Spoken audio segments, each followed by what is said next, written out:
Of course, while some Hollywood hotshots choose to keep their illicit liaisons private, others satisfy their carnal appetites by attending underground orgies that cater to everything from swinging to sex slaves.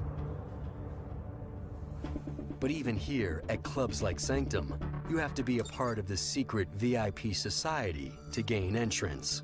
You can't just buy a ticket, like going to Burning Man. They will decide who's allowed to come to their parties, and the ticket price does weed out anyone who may not be appropriate for the party. I believe that Sanctum is the most secret society. It's so different from a normal party or a club. It's definitely a taboo. If you want to have sex in any room, you may.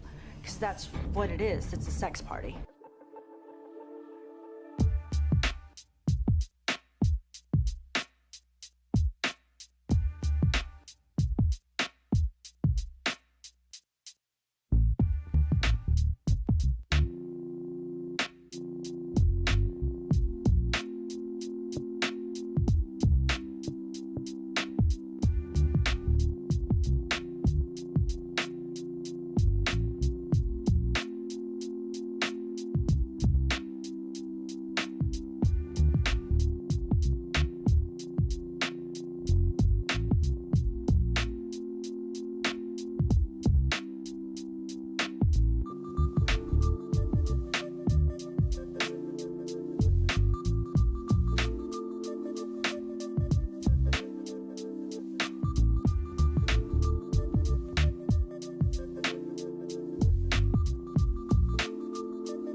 Beverly Hills is home to some of the most wealthy and powerful people in the world. They drive the finest cars, shop at the best boutiques, and they live in the most outrageous homes.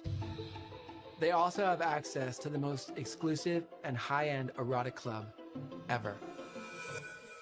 I created that club. It's called Sanctum. Sanctum is a secretive society where we do a black tie masquerade, private dinner parties, and an erotic theater. It's a place for my members to explore their wildest fantasies and learn about their true sexual selves. Welcome to my world.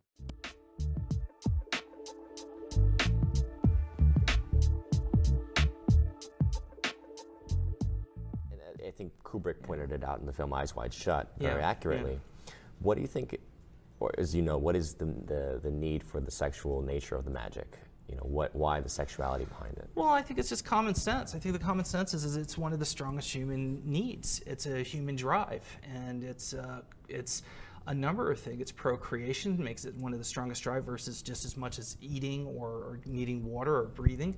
It's right up there. And I think that there's a lot of people who have dominance with it. There's people who want to manipulate it and control. There's the creation of life, and if you can control the creation of that life.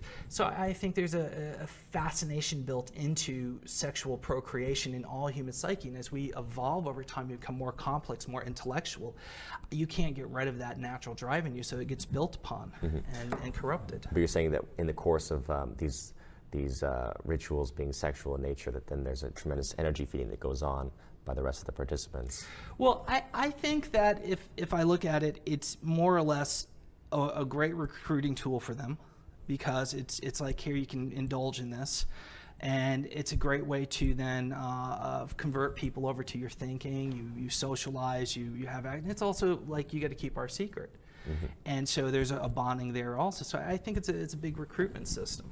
Yeah, it's interesting though, because oftentimes there's you find amongst powerful politicians and businessmen a lot of pedophilia that goes on, right? A lot of sex with minors, especially young boys, a lot of homosexuality. Again, do you think this is just the ultimate nature of corrupted power? Like, you're so powerful, you can have any girl you want. Let's now go to the next level of where money it can take corrupts. this to. Money corrupts, and I think that human nature, everybody has deep-seated interests. It's a matter of whether you're going to act on them or not, or if you have self-control or not, or yada yada. And I think it's just about just being too much for them to be able to control. But they're apparently the ones that are in control of our destinies as a planet. It's very scary, yeah.